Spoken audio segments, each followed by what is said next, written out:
Hello all benders and non-benders, and welcome back to Avatar Generations. Today we have had the 1.10 update. We have some new characters in the game, we have a lot of new relics in the game, and of course we have got some event quests with a very healthy number of rewards that we are going to take a look at right here, right now. So we actually have two new pages of quests here for our enjoyment. We first of all have the Ascension Bazaar. This one's basically just getting items. This is just getting the bead items, getting some candles and other Ascension materials, as well as getting skip tickets, which gets you some energy. Very simple, very easy stuff. Honestly, you'll probably do the vast majority of these just as you're playing the game. You probably won't even have to think about it, but some nice, easy quests for some nice, easy rewards. You get gold, you get energy, and then for this one at least, you do get some nature stones. If my math is correct here, that's clocking in at 300 nature stones. So a very nice pile there for quests that are very easy. Also, nice thing about these is they will contribute towards, of course, the Avatar Timeline Kyoshi quest to get you these last few tickets and even the skill coin if you've been diligent on those. So very cool stuff there. And then we have, of course, the quests associated with the new Peace Chaos banner going on, the Broken Bonds event. Now there is a lot going on here, lots of good stuff. If you notice here, just for completing these quests, you can get upwards of 10 Peace Chaos tickets. If you're running a little short on those tickets, this is absolutely a boon to get your stores kind of amped up so you can do some summoning. We have spending energy to get nature stones, always good. Using Peace Chaos tickets just to get some materials. If you're summoning, then cool, that's 3 easy quests just done for you. We do also have quests revolving around Team Kyoshi characters. Thankfully, there's no shortage of those in the game right now. This is just completing adventures, very simple, very easy. That gets you some energy.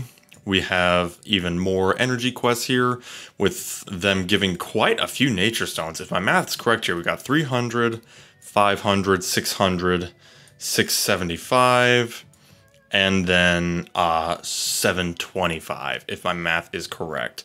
So if we're including the nature stones from this event, that's 1,000 free nature stones that you can get just completely free to play if you're doing these quests. I don't know about y'all, but that is fine by me. So basically, you're getting materials, spending energy, and using Team Kyoshi characters in adventures. That's pretty much all you gotta worry about as far as these quests go. Cool thing is, we do have one more page of, or excuse me, 2 more pages. No, I'm sorry, I'm being incorrect here. 1 more page of shop event stuff here. We of course have some materials. This will contribute towards those quests if you need them. Always good. We do have some Ascension materials here for getting to that enlightenment level for certain characters. If I were to take a guess, I'd say there's a very good chance that these apply to the 2 new Peace Chaos characters we're going to talk about very soon.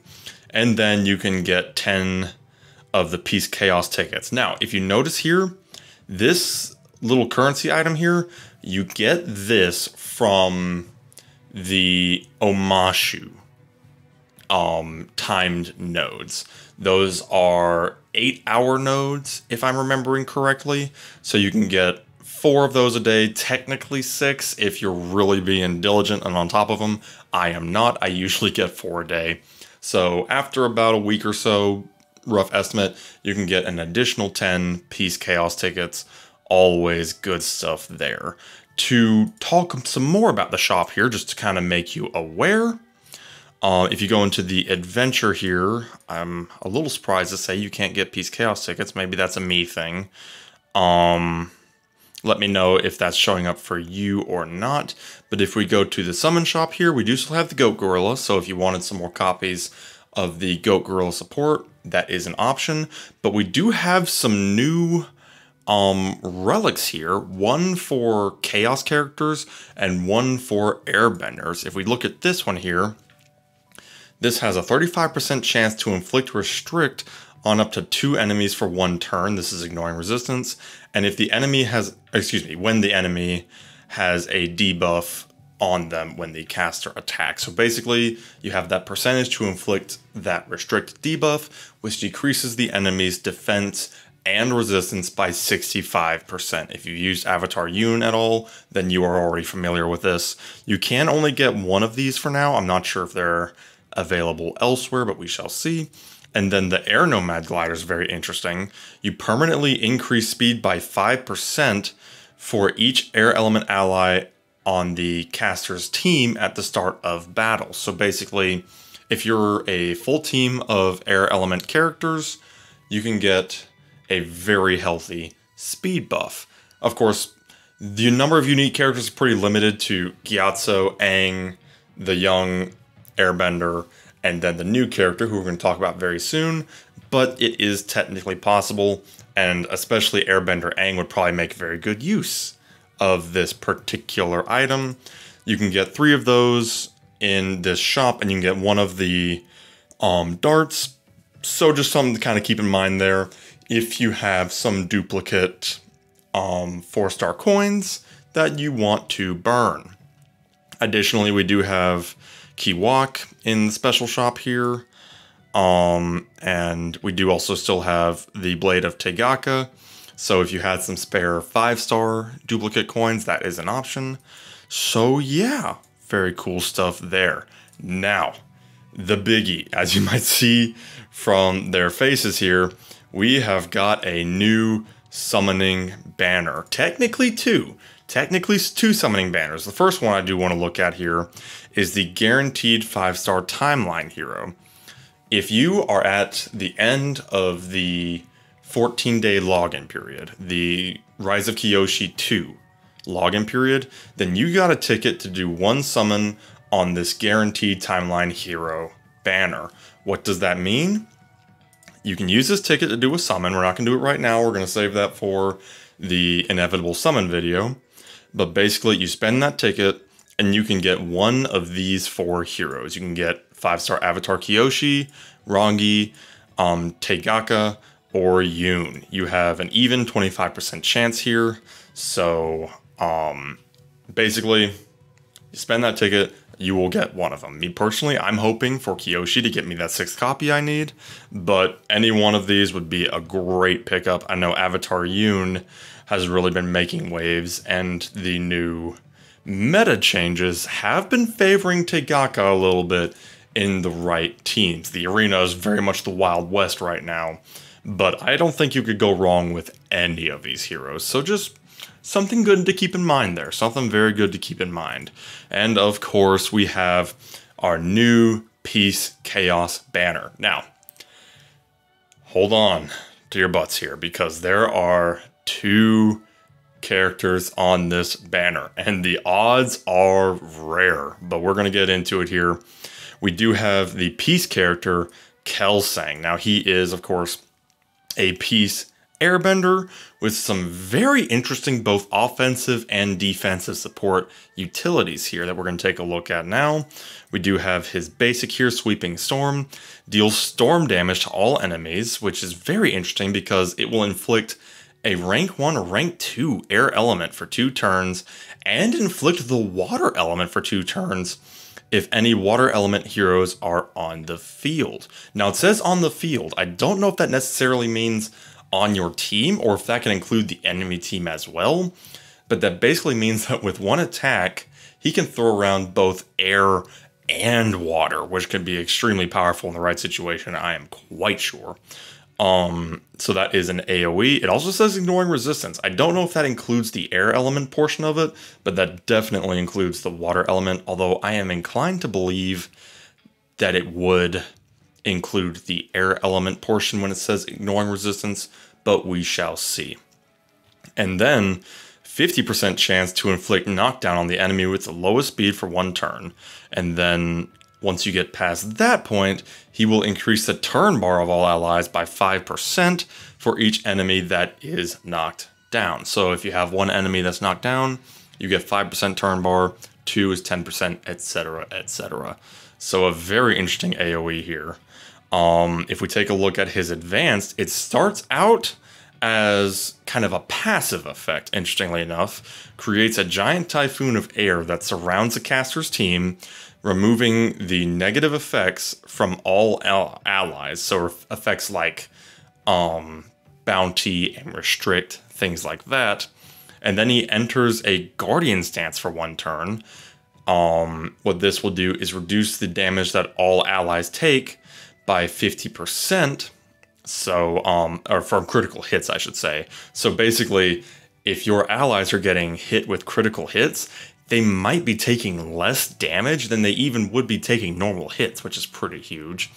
And then allies, but not the caster, actually become immune to debuffs while this stance is active. This basically serves as kind of a pseudo-immunity while Kelsang is in that guardian stance. And I'm sure it lasts for 1 turn, but I'm sure that would increase based on skill ups. Now, the last interesting part of this effect is that his advanced skill after using Living Typhoon becomes Gale Force for 1 attack. Now, what Gale Force does, he deals vital damage to a single target, that means it's based on their max HP, and disables the advanced skill of that target until the caster is defeated in battle. That means while Kelsang is on the field, whoever he hits with this cannot use their advanced skill. Yeah, this could be extremely powerful in the right situation. And then, as if it wasn't good enough, damage dealt increases based on the caster's defense stat. Tried and true, just you're yet another character to build defense. Very interesting considering the current meta shifts.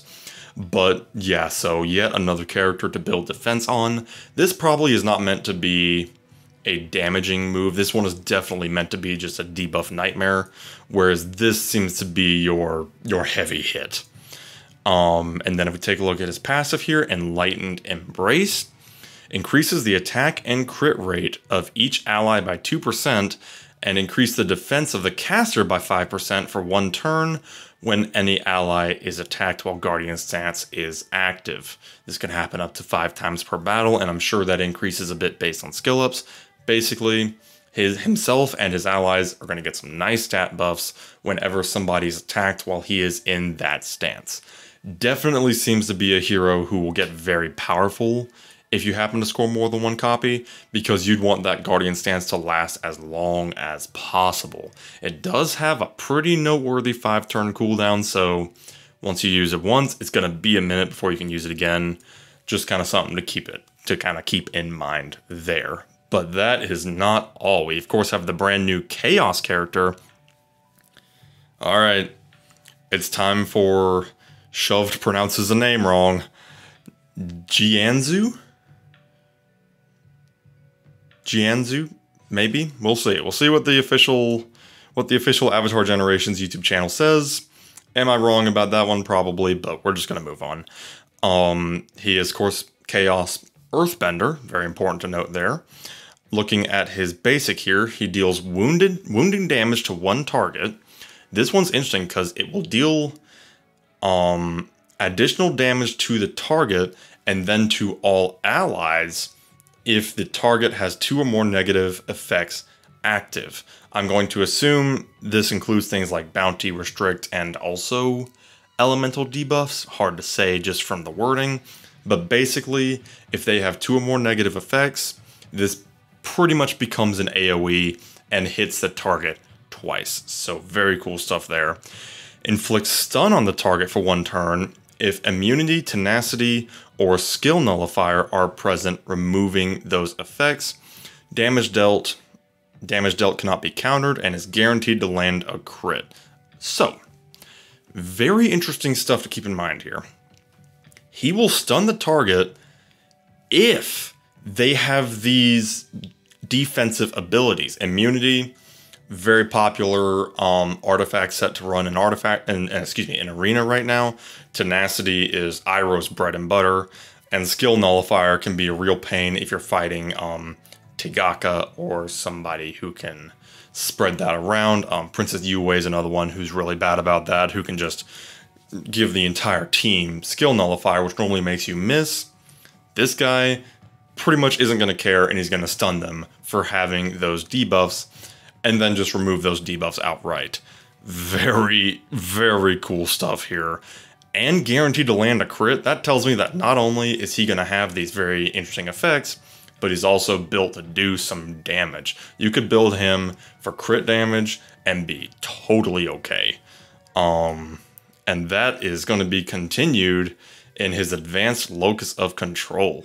Deal nature damage to all enemies. This inflicts the caster's element for 1 turn, which ignores resistance, so you're going to inflict that earth element. And then inflicts misdirect on each enemy for 1 turn, excluding the backline. This damage cannot be countered and is guaranteed to land a critical hit. Now, misdirect is very interesting because it will reduce the defense of the target by 50%, and then deal additional penetrating damage to ally backline when the caster takes damage. Basically, if you are attacking somebody who has this effect, their backline will also take damage. Very interesting here. I'm wondering how it would work, because of course, you know, it's going to apply to the front 3 enemies. If you then hit them with an AoE, does that mean that the backline is going to be getting an extra 3 instances of damage? If so, whew, yikes. Yeah, that's going to hurt. I'm not seeing anything on misdirect though that says it ignores resistance. So you would need to build accuracy on him most likely to make sure those misdirects are sticking. And then taking a look at his passive here, Grand Design. Remove negative effects on the caster with a 50% chance to inflict a random negative state on an enemy, this ignores resistance, when hit with a critical attack. So if he gets crit, first of all, he's going to cleanse something on himself, and then has that 50% chance to inflict some other negative state on the enemy. Could be something like, I would assume like knockdown or stun, but we'll have to see that in play. Sometimes between negative stances and negative states, it can be a little hard to judge. If somebody knows more about that than I do, I would love to know in the comments. So a very offensive character here who can both disrupt and quite possibly do a lot of damage. Now, as if that wasn't enough, we have 2 brand new 5-star relics and 2 brand new 4-star relics. The first one here is Kuruk's Poem. This is used by Sage characters. Deal additional penetrating damage that ignores 25% of the target's defense when the caster attacks an enemy with 2 or more buffs active. So basically, if the enemies have buffs, this is going to make that attack do more damage. An additional instance of damage, basically, that will ignore a bit of their defense based on how many copies of this relic you have. You know, just extra damage. You can't go wrong there. If the enemy has buffs, you're doing more damage. Pretty good stuff there. And then the Price of Progress. This is used by, I believe it's Sifu characters. I know it's on this character. Yes, okay, Sifu characters. The Price of Progress. 35% chance, going up on skill ups of course, to gain an extra turn when the caster lands a critical strike on their turn. With 2-turn cooldown. I mean, it doesn't take a genius to see who this one's meant for. He will always crit. This one is very much meant to just give him that extra attack so he can unleash a serious amount of pain on the enemy. So yeah, that is the new 5-star relics. And then we have some very interesting 4-star relics too. They were not slacking at all on this one. The Spirit Shrine. This one is used by peace characters. 25% chance, going up on skill ups, to grant increased defense, skill nullifier, or invincibility to the ally with the highest attack for 1 turn when the caster attacks. Basically, if a peace character attacks with this relic, they could grant somebody a pretty serious buff. Increased defense, you take less damage. I mean, that one's old reliable, of course. But then the real standouts, of course, are skill nullifier, meaning you miss an attack misses you, you dodge an attack basically, or just invincibility, making it so you just straight up can't be hurt. Yeah, I can absolutely see how that would be devastating. And then we have Immobilizing Incense for Chaos characters. Decrease the defense and resistance of all enemies in a positive stance or state by 35%, going up on skill ups during the caster's turn. So if any of the enemies are in like a counter state or Kyoshi in a vengeance state, something like that, this is gonna decrease the defense and resistance of that enemy, meaning that not only will you do more damage, but you have a much higher chance of inflicting your debuffs on the enemy. It's a Chaos Relic, so obviously meant to be Jianzu's if you don't get enough Price of Progresses to make that work. But yeah, that is what we have here. Looking at the rates, this is where things are going to get dicey. You do have the base 3% rate. Yeah, there's a lot of new things in here sharing that 3% rate. Of course, a chunk of that is taken up by the supports as usual. And then you have a 50% chance to get Jianzu, 50% chance to get Kelsang. And then for the two relics, both of those are 0.75% chance at peace. So best of luck to you in your summons. If you are summoning, obviously I will be. But it could be dicey. It could be dicey. Okay, this actually answers a couple of my questions here. The Air Nomad Glider is going to be in this banner. If we just keep scrolling here, we'll also see the Spirit Shrine and the Immobilizing Incense. Those are both clocking in with a 1.5% chance. So yeah, that is what we have got. The darts are not in here, very interestingly. The darts from the summon shop are not in here, so that means you can only get one copy of that for now if you so choose. But that is all for this update. Of course, that's not all for the update, that's all for the event stuff. But there is a massive arena shift going on right now. People are experimenting. It is the Wild West out there right now. Very exciting. I have gotten my butt kicked a few times now. So, you know what? Hey, it's mixing it up. I don't mind. And then there's a new Aang timeline area that you can visit. And a new original character that, yeah, I like the design. I'm just going to leave it at that. When you see her, you'll see her. I'm a fan. I'm a fan. I will not deny. The new commander, yeah, like the new commander. Like the new commander. Like the new commander. Yep. Okay, so yeah, anyways, with that note out of the way, hope y'all have enjoyed this video. Let me know how you feel about the current event down in the comments down below, and we shall see you next time. Have a good one.